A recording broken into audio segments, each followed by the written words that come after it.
Hello students, एक बार फिर से देखते हैं। आज हम पढ़ने वाले हैं एक नया चैप्टर मैथ्स का क्लास 10th में, जिसका नाम है अरिथमेटिक प्रोग्रेशन।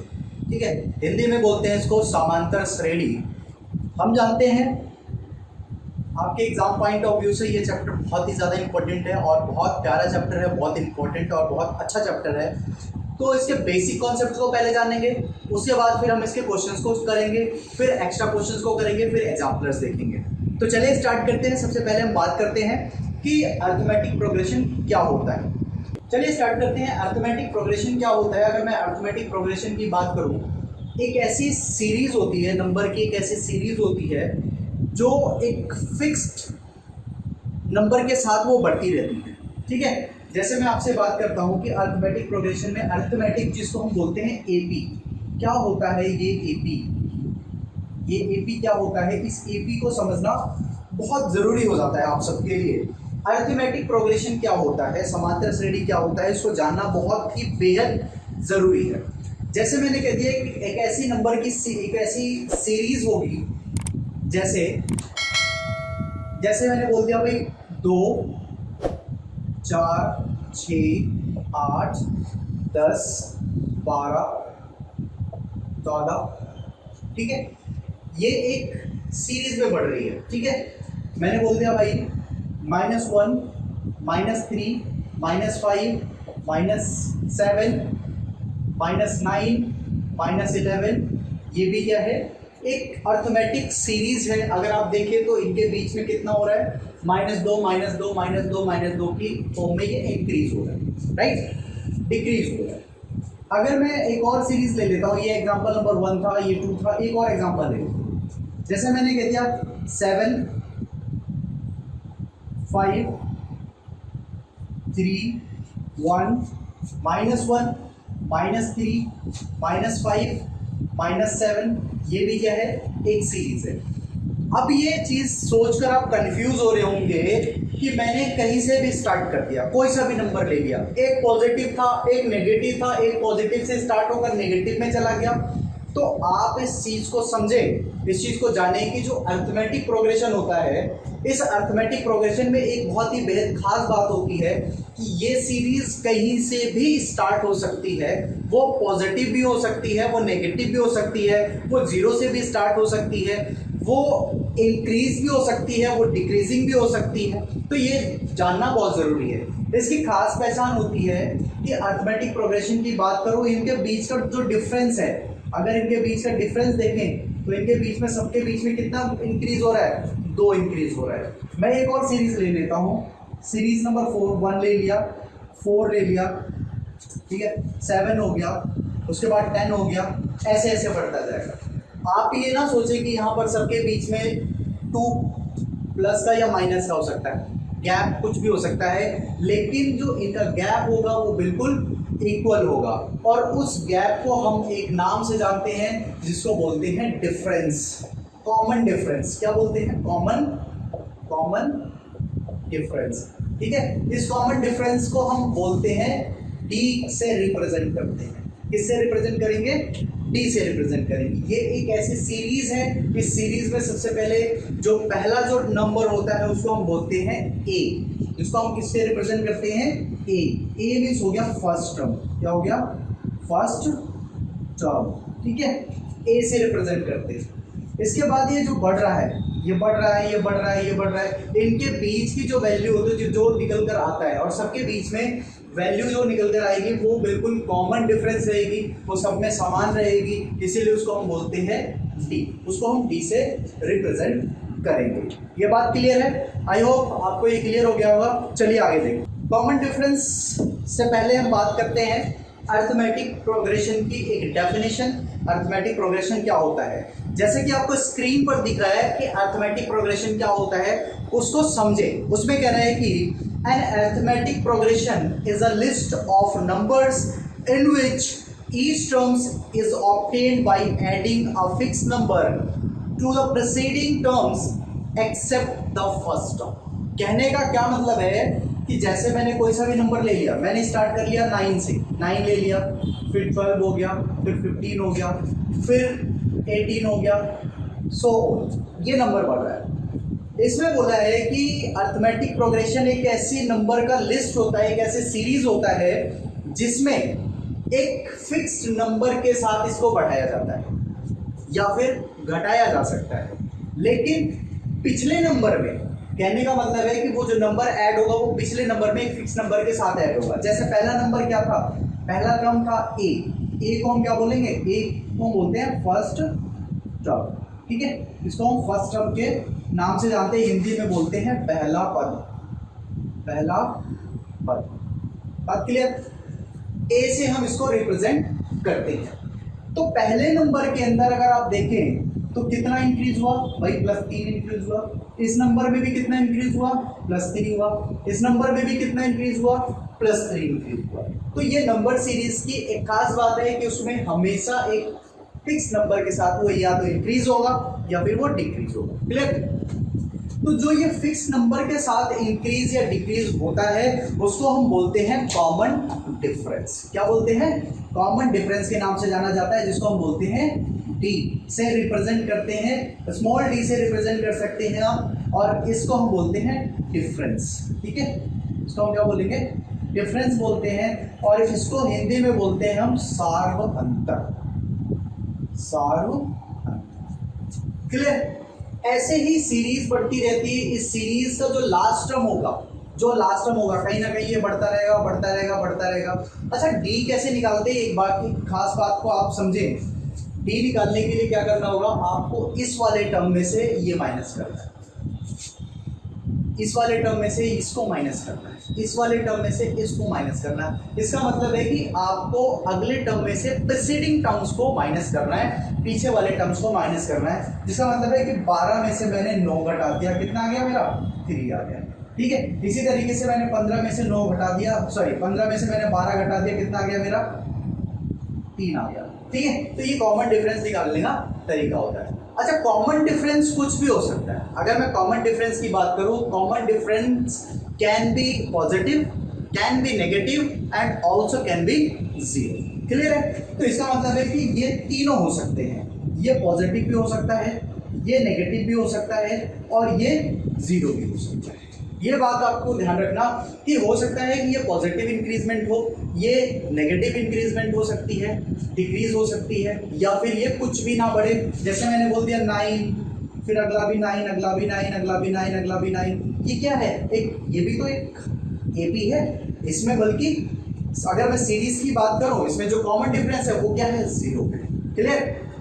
आगे बात करते हैं कॉमन डिफरेंस के बाद। ठीक है, आपको ये थिंग, आई थिंक आपको ये चीज समझ में आ गई होगी। अगर मैं इसके आगे के टर्म्स की बात करता हूँ, अगर मैं इसके आगे की टर्म की बात करूँ, जैसे ये कंटिन्यूअसली ये बढ़ता जा रहा है, बढ़ता जा रहा है, तो जो लास्ट टर्म होता है उसको हम किससे बोलते हैं, ए एन से रिप्रेजेंट करते हैं, ए एन से रिप्रेजेंट करते हैं, और इसको हम बोलते हैं लास्ट टर्म। लास्ट टर्म को हिंदी में बोलते हैं अंतिम। ठीक है, आप ये चीज ध्यान रखना। इसके अलावा और भी बहुत सारी चीजें हैं, हम उन सारी चीजों को पढ़ेंगे। ठीक है, तो चलिए आगे देखते हैं। आगे क्या है, इस एपी की फॉर्मेशन क्या होती है, उस एपी की फॉर्मेशन को हम समझते हैं। अगर मैं एपी की बात करूं in the general form of AP, तो हम एपी को अर्थमेटिकल प्रोग्रेशन में, अर्थमेटिक प्रोग्रेशन को हम कैसे रिप्रेजेंट कर सकते हैं वो देखिए। अर्थमेटिक प्रोग्रेशन को हम जैसे रिप्रेजेंट करने का जो हमारा फॉर्मूला है, उसको रिप्रेजेंट करने का जो पहला टर्म होता है उसको ए लिखते हैं, अगला जो टर्म होता है उसको हम ए प्लस डी से लिखते हैं, जो नेक्स्ट टर्म होता है उसको हम ए प्लस 2डी से लिखते हैं, अगला जो टर्म होता है ए प्लस 3d लिखते हैं। बात क्लियर है? ऐसे ही ये कंटिन्यूअसली बढ़ता जाता है, जितने भी टर्म रहेंगे ये सो ऑन ऐसे ही बढ़ता रहता है। इसको हम बोलते हैं अर्थमेटिक प्रोग्रेशन। आप ये ध्यान रखना, जितने भी सीरीज रहेंगी, जितने भी टर्म्स रहेंगे, उसमें वो डी उतने ही इंक्लूड होता जाएगा, वो बढ़ता जाएगा। ये अर्थमेटिक प्रोग्रेशन की एक सीरीज है, जिसको हम इसी तरीके से लिखते हैं। ये नंबर कुछ भी हो सकता है, इन्फिनिटी तक नंबर हो सकता है, हमें नहीं पता कि वो नंबर कितना होगा, वो इसके साथ हम बढ़ाते रहेंगे। लेट्स टेक एन एग्जाम्पल, और इस एग्जाम्पल से हम चीज़ों को समझते हैं। हम एग्जाम्पल्स लेते हैं, उस एग्जाम्पल्स के थ्रू हम कुछ चीज़ों को समझेंगे, और हम समझेंगे कि अर्थमेटिक प्रोग्रेशन में कौन सी वैल्यू फर्स्ट टर्म होती है, कौन सी वैल्यू कॉमन डिफरेंस या सार बनकर होती है, उन चीज़ों को हम समझते हैं। तो एक एग्जांपल लेते हैं और इस एग्जांपल को समझते हैं। जैसे कि आपको पता है कि एनसीईआरटी बुक का एग्जांपल नंबर 1 आपके सामने है, ठीक है। इस एग्जांपल नंबर 1 को देखेंगे। इस एग्जांपल नंबर 1 में सबसे पहले कहता है कि एपी जो दे रखी है वो एपी है 3/2, 1/2, -1/2 और -3/2, सो ऑन। ये right the first term of an AP, right the first term a and the common difference D. इसमें आपसे पूछा हुआ है कि आपको फर्स्ट टर्म बताना है कि कौन सा होता है और कॉमन डिफरेंस क्या है उसको बताना है। प्यारे बच्चों, आपको पता है कि पहला जो टर्म होता है, जैसे मैंने आपको बताया कि जो फर्स्ट टर्म होता है उसको हम ए बोलते हैं, a = 3/2। सिंपल सी बात है, इसमें आपको कुछ करना नहीं है, this is first term, right. मैंने आपको कहा था कि सबसे पहले हमें चेक करना है, ठीक है, क्या करना है हमें डी निकालने के लिए। डी निकालने के लिए मुझे इस टर्म में से, इस वाली टर्म में से लास्ट वाली टर्म को क्या करना है, माइनस करना है। इसका मतलब नंबर क्या है, 1/2 में से आपको माइनस करना है 3/2। इसका एलसीएम लेंगे, आप इनका एलसीएम लेंगे तो ये 2 हो जाएगा, इधर हो जाएगा 1 - 3 = -2/2। कैंसिल आउट करेंगे तो ये वैल्यू क्या आ जाएगी, -1, राइट। क्या आ जाएगा, -1। इसका मतलब है कि इसका जो कॉमन डिफरेंस है, इसका जो कॉमन डिफरेंस है वो क्या है, -1। बात क्लियर, ठीक है। ये D1 मैंने चेक किया, मैं D2 चेक करता हूँ, मैं D2 चेक करता हूँ। इसका मतलब पहले मैंने इनके बीच का गैप निकाला, अब इनके बीच का गैप निकालते हैं। इधर क्या है, -1/2, राइट। ये इसमें से जब माइनस करेंगे तो ये क्या हो जाएगा, -1/2। इनका एलसीएम लूंगा तो ये एलसीएम कितना हो जाएगा, 2 - 1 - 1 इक्वल टू कितना हो जाएगा, -2/2। कैंसिल आउट कर देंगे, वैल्यू कितनी हो जाएगी, -1, राइट। यहाँ पर भी आपने देखा कि इनके बीच का भी कॉमन डिफरेंस क्या है, -1, इधर भी -1। आप इसको करेंगे तो ये भी आपका D3 जो आएगा, जो आपका D3 आएगा वो भी क्या आएगा, -1 आएगा। इसका मतलब है कि कॉमन डिफरेंस जो है वो क्या है, -1 है। आई होप आपको ये चीज समझ में आ रही होगी। अब हम बात करेंगे एक्सरसाइज 5.1, ठीक है। 5.1 में कुछ क्वेश्चंस है, सारे क्वेश्चन तो नहीं लेकिन कुछ क्वेश्चन को हम करेंगे और उसको समझेंगे कि कौन सा अरिथमेटिक प्रोग्रेशन है। एक्सरसाइज 5.1, अगर मैं एक्सरसाइज 5.1 की बात करता हूँ, देखिए क्या है, बहुत सिंपल है, बहुत बढ़िया क्वेश्चन है, ठीक है। इसमें सिर्फ आपको करना क्या है, कह रहा है कि in which the following situations does the list of numbers involve to make arithmetic progression and why. कि किस सिचुएशन में आपको बताना है कि कौन सा अरिथमेटिक प्रोग्रेशन है, कौन सा नहीं है। सबसे पहले हम बात करते हैं, पहला जो एग्जांपल है, जैसा कि आपको बोर्ड पे दिख रहा है, ठीक है। पहला एग्जांपल है taxi fares, the taxi fares after each kilometre when the fare is ₹15 for the first kilometer and 8 rupees for each additional kilometer, right। सबसे पहले अगर हम बात करें तो इसमें बोला है जो फिक्स्ड फेयर है वो कितना है, फर्स्ट किलोमीटर के लिए fixed fair for first kilometre. ये क्वेश्चन नंबर 1 का फर्स्ट क्वेश्चन है। फिक्स्ड फेयर की अगर मैं बात करूं, अगर मैं फिक्स्ड फेयर की बात करता हूँ, भाई फिक्स्ड फेयर कितना है, ₹15, ठीक है, फॉर द फर्स्ट किलोमीटर। और अगर आगे की मैं बात करता हूँ फॉर द एडिशनल किलोमीटर की, अगर एक्स्ट्रा किलोमीटर, अतिरिक्त किलोमीटर की बात करें, अगर मैं एडिशनल की बात करता हूँ, एडिशनल के लिए जो फेयर है, additional fair for extra kilometres वो कितना है, कितना है, ₹8। अगर मैं 1 किलोमीटर जाता हूं तो मुझे टैक्सी का जो फेयर है वो 15 रुपये देना पड़ेगा, लेकिन मैं एडिशनल एक्स्ट्रा किलोमीटर जाता हूं तो मुझे कितने रुपए पर किलोमीटर के हिसाब से पे करना पड़ेगा, 8 रुपये के हिसाब से पे करना पड़ेगा। इसका मतलब है कि मेरा जो फर्स्ट होगा वो मुझे कितना देना पड़ेगा, 15 रुपये देना पड़ेगा। अगर मैं सेकंड की बात करता हूँ, मुझे सेकंड 2 किलोमीटर चलना पड़ेगा। जैसे कि मैंने आपको बताया कि AP किस फॉर्म में होती है, A, फिर A+D, उसके बाद A+2D, फिर A+3D और A+4D, सो राइट।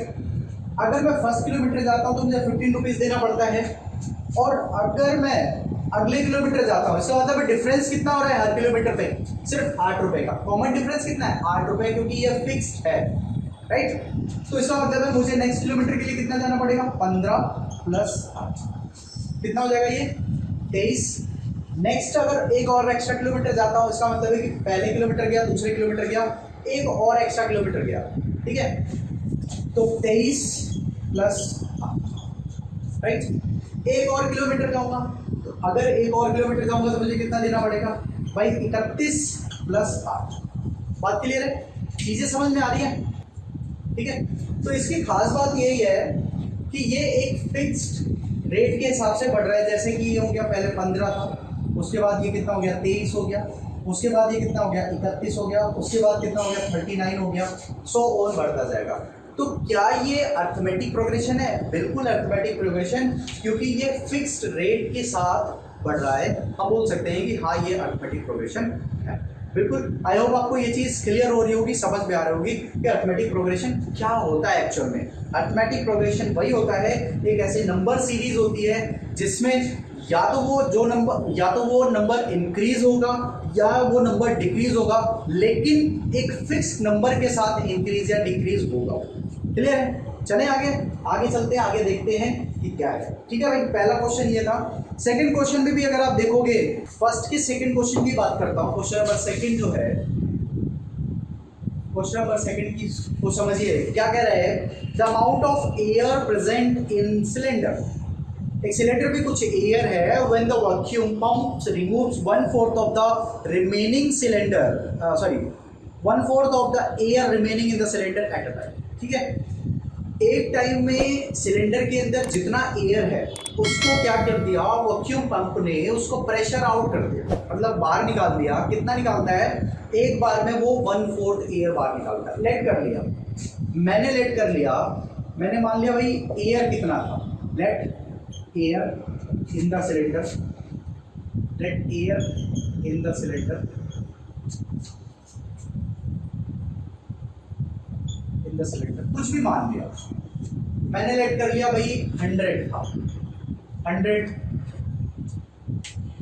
kg, 100 पाउंड, जो भी था। ठीक है, आपने 100 लेट कर लिया। भाई रिमूव्स कितना करता है पंप? Pump removes air 1/4। ठीक है, 1/4। अगर इसका 1/4 अगर आप रिमूव करेंगे, अगर आप इसका 1/4 रिमूव करेंगे तो 100 का 1/4 कितना होता है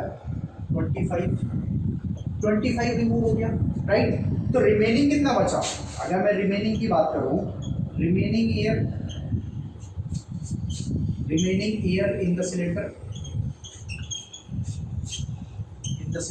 कितना बचेगा? 75 बचेगा, राइट। भाई 100 था, 25 रिमूव हो गया, 75 बचा। नेक्स्ट टाइम भी वही करेगा।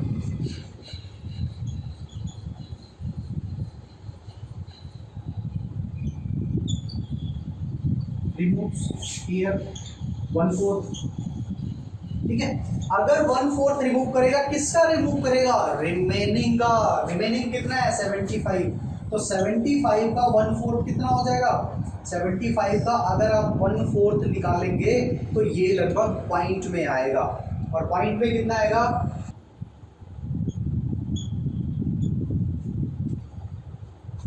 ठीक है, 3 बचेगा, 4 7 28, 4 5 26। इसका मतलब है कि इस बार रिमूव कितना हो रहा है एयर? 18.75, राइट।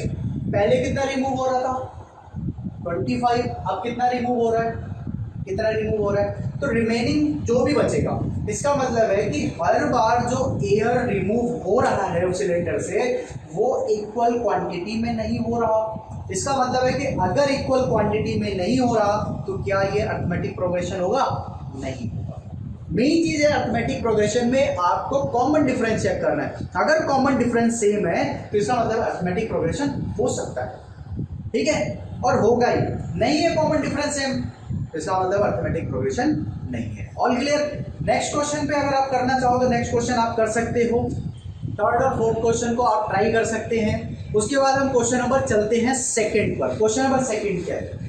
बात करते हैं कॉमन क्वेश्चन नंबर सेकंड की। Write the first four term of an AP when the first term a and the common difference d are given as below. ठीक है, सेकंड का अगर मैं फर्स्ट क्वेश्चन देखूं, इसमें जो ए गिवन है वो भी कितना है 10 है, डी जो गिवन है वो भी कितना है 10 है, राइट।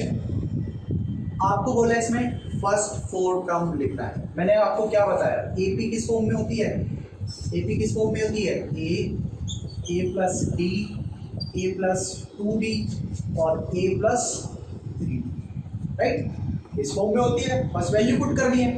ए कितना है, अगर मैं फर्स्ट टर्म की बात करूँ वही, अब फर्स्ट टर्म ये है, सेकंड टर्म ये है, थर्ड टर्म ये है, फोर्थ टर्म ये है, क्लियर। अगर मैं इसमें वैल्यू पुट करूंगा तो क्या होगा, देखिए ए की वैल्यू कितनी होगी मेरी 10।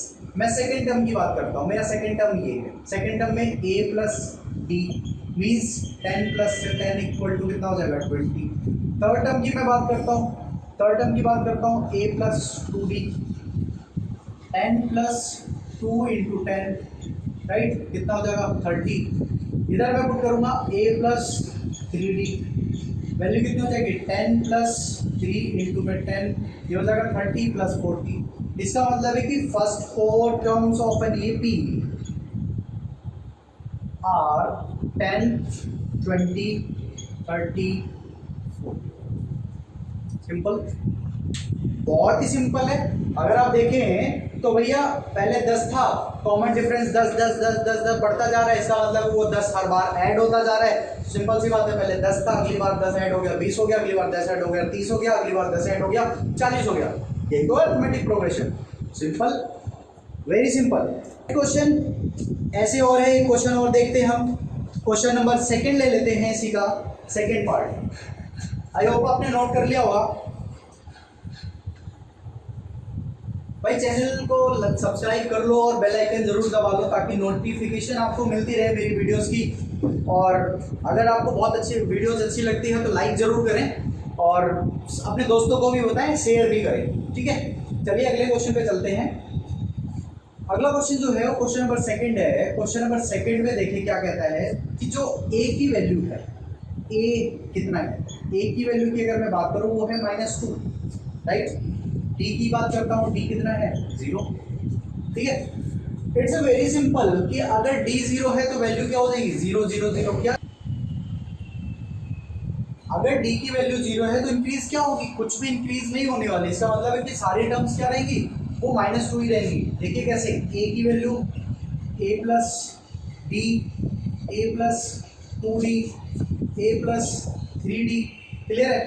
तो ए की वैल्यू क्या होगी -2, इसकी वैल्यू क्या हो जाएगी -2 प्लस 0, राइट।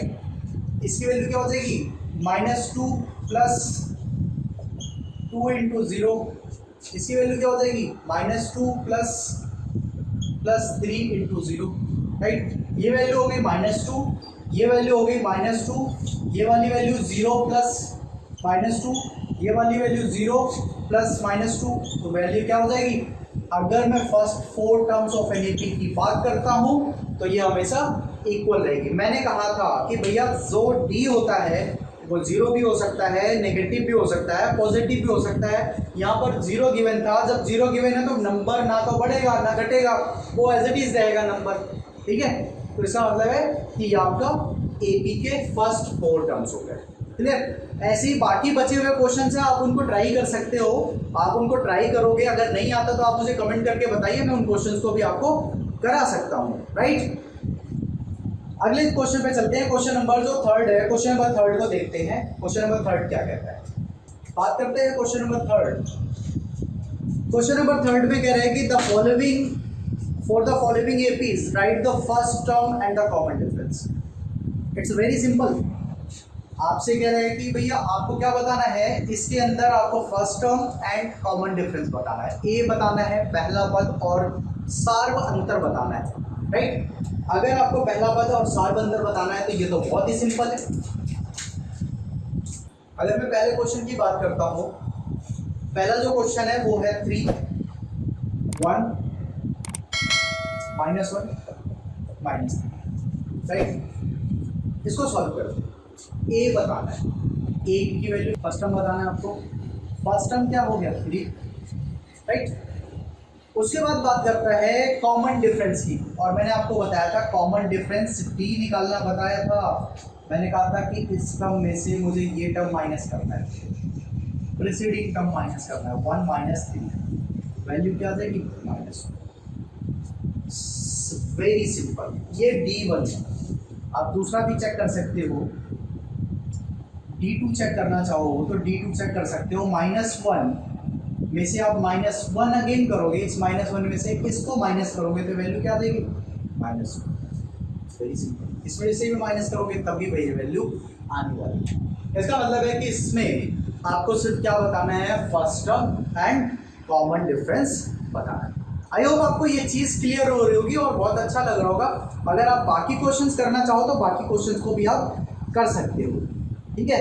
तो इसमें और भी क्वेश्चंस देखते हैं, हम एक और क्वेश्चन ले लेते हैं, जैसे कि ये क्वेश्चन नंबर 3 है, ठीक है। क्वेश्चन नंबर 3 को कर लेते हैं, ठीक है। क्योंकि ये बटे वाले क्वेश्चन से थोड़ी सी आपको दिक्कत करेगी। आपको अगर एलसीएम नहीं आता तो आप इस क्वेश्चन में प्रॉब्लम हो सकती है। मैं क्वेश्चन नंबर 2 की बात करता हूँ, मैं क्वेश्चन 2 की बात कर लेता हूँ। क्वेश्चन नंबर 3 की बात करता हूँ। उसमें क्वेश्चन नंबर 3 क्या कहता है, पहला जो नंबर है वो 1/3 है, उसके बाद 5/3 है, उसके बाद 9/3 है, उसके बाद 13/3 है, राइट। सो ऑन चलता है। फर्स्ट टर्म क्या आ जाएगा, ए की वैल्यू क्या आ जाएगी 1/3, डी की वैल्यू क्या आ जाएगी, इसमें से इस टर्म में से इस टर्म को माइनस करना है, 5/3 माइनस 5/3 में से 1/3 जब आप माइनस करेंगे, जैसे ही आप एलसीएम लेंगे 3 हो जाएगा। 5 माइनस 1 वैल्यू कितनी हो जाएगी भाई, ये हो जाएगा 4/3।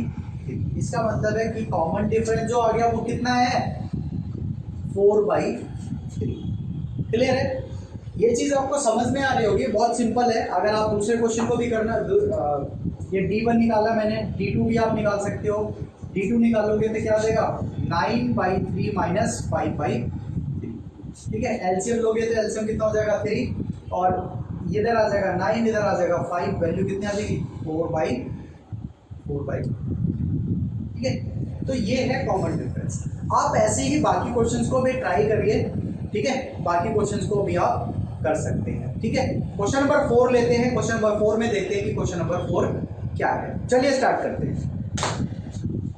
अगर आप क्वेश्चन नंबर 4 देखें तो क्वेश्चन नंबर 4 में क्या बोला है, which of the followings are APs if they are form an AP. अगर ये एपी की फॉर्म में है, अरिथमेटिक प्रोग्रेशन या समांतर श्रेणी की फॉर्म में है, तो उनमें आपको क्या बताना है, find the common difference and the next 3 more terms, ठीक है। आपको 3 अगले टर्म्स और बताने हैं, ठीक है। पहला क्वेश्चन है, जैसे आपके सामने क्वेश्चन नंबर 4 का, अगर मैं फर्स्ट क्वेश्चन की बात करता हूं, क्वेश्चन नंबर 4 में फर्स्ट क्वेश्चन की मैं बात करता हूं। क्वेश्चन नंबर 4 का फर्स्ट क्वेश्चन क्या है, 2 4 8 6।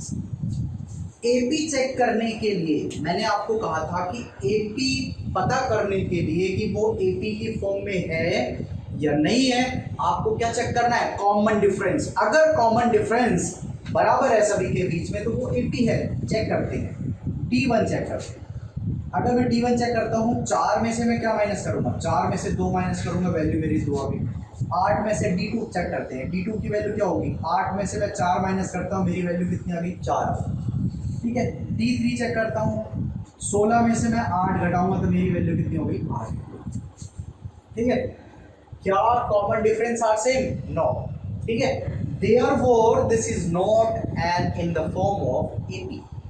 ये एपी की फॉर्म में नहीं है, इसका मतलब है कि ये एपी नहीं है।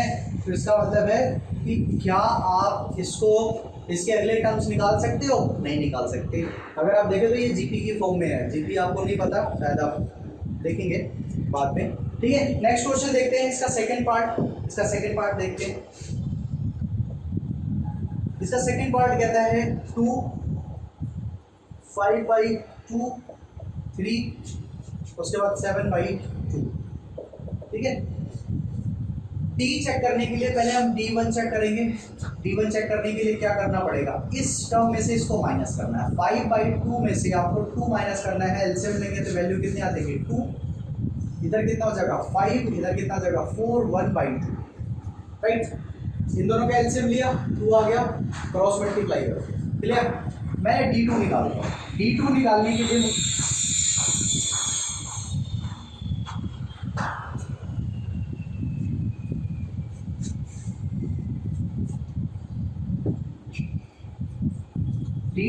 लिए क्या करना पड़ेगा,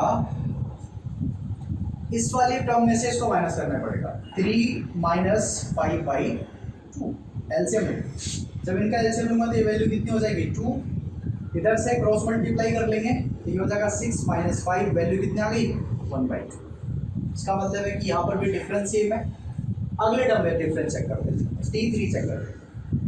D3 चेक करेंगे तो इधर वैल्यू कितनी हो गई 7/2 माइनस 3, एलसीएम लेंगे, एलसीएम कितना हो जाएगा 2,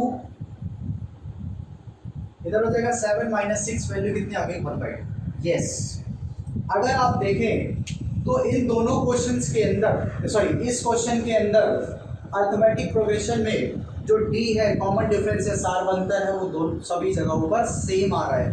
और यहाँ पर देखें तो यहाँ पर जो सारवंतर था पहले 2 था, उसके बाद 4 है, फिर 8 है। इसका मतलब है कि ये तो आपका क्या हो गया, ये अरिथमेटिक प्रोग्रेशन हो गया, ये अरिथमेटिक प्रोग्रेशन नहीं। चलिए, अगर ये अरिथमेटिक प्रोग्रेशन है तो आपसे आगे पूछा हुआ है कि इसके नेक्स्ट 3 टर्म्स बताइए। ठीक है भाई, नेक्स्ट 3 टर्म्स देखिए कैसे निकालना है। मैंने आपको एक चीज बताया, मैंने कहा था कि जो AP होती है वो AP किस फॉर्म में होती है, A+2B, A+A और A+B, A+2D, A+3D, so on ऐसे चलता जाएगा। भाई कितने टर्म्स गिवन है, term number 1, term 2, term 3, term 4। आपको कौन सा टर्म निकालना है, कौन सा टर्म, 5th टर्म, 6th और 7th टर्म निकालना है। अगर आपको 5th टर्म निकालना है तो 5th टर्म निकालने के लिए आपको क्या करना पड़ेगा, A+4D करना पड़ेगा, एक टर्म माइनस करना पड़ेगा। अच्छा, क्यों माइनस करना पड़ेगा ये भी समझिए। एक टर्म ये हो गया और 4 टर्म ये हो गया, तो मिलाकर कितने हो जाएंगे 5 टर्म हो जाएगा। एक टर्म तो आपके साथ ऑलरेडी है ना, फर्स्ट टर्म इंक्लूडेड है। ठीक है, जैसे मुझे सेकंड टर्म निकालना था तो सेकंड टर्म में क्या है, एक टर्म ये है, एक टर्म ये है, सेकंड टर्म हो गया। इधर कितने टर्म है, 2 टर्म ये है, एक टर्म ये, 3 टर्म हो गई, दिस इज थर्ड टर्म। इसी तरीके से 4 टर्म में कितना है 3D, 3 टर्म हो गए और एक ये हो गया। इसका मतलब है कि ये कितना हो गया 4 टर्म। 5th टर्म निकालने के लिए उसका मतलब है A+4D। A की वैल्यू मुझे मालूम है, मेरे पास कितने हैं 2 है, राइट। D की वैल्यू मुझे मालूम है, D की वैल्यू कितनी है 1/2 है। तो यहाँ पुट करूँ, जैसे मैं यहाँ पुट करूँगा तो A की वैल्यू मेरी कितनी हो जाएगी 2 और इधर कितना हो जाएगा 4 इंटू में 1/2, कैंसिल आउट कितना हो जाएगा 2 और 2 मिलकर कितना हो जाएगा 4 हो जाएगा। इसका मतलब 5th टर्म मेरा हो गया 4। 6th टर्म निकालते हैं। 6th टर्म निकालने के लिए A+5D, तो इधर कितना हो जाएगा 6 टर्म, A की वैल्यू कितना है 2 + 5 इंटू में 1/2, ये 5/2 एलसीएम लेंगे, 2 + 5/2, ये 4 हो जाएगा, 4 + 5 9/2। इसी तरीके से आप 7th टर्म भी निकाल सकते हो। 7th टर्म निकालने के लिए A+6D, 7th टर्म निकालने के लिए क्या करेंगे A+6D, तो ये हो जाएगा A की वैल्यू 2 + 6 इंटू में 1/2, कैंसिल आउट कर देंगे 3, ये कितना हो जाएगा 5। ठीक है, तो नेक्स्ट जो 3 टर्म्स है उसके कौन कौन से हैं 4, 9/2 एंड 5। आई होप आपको ये चीज़ क्लियर हुई होगी और बहुत ही अच्छा क्वेश्चन है। आप इन चीज़ों को कर सकते हैं, इन क्वेश्चंस को बड़े प्यार से आप अगले क्वेश्चंस को अगर आप ट्राई करोगे तो आप उन क्वेश्चंस को भी कर पाओगे। ठीक है, तो ये थे पहली एक्सरसाइज 5.1 की, और फिर हम बाकी एक्सरसाइजेस को भी देखेंगे। बाकी एक्सरसाइज के लिए भी मैं वीडियो बना रहा हूँ, तब तक आप इसको देखिए और मुझे कमेंट करके बताइए कि चलिए मिलते हैं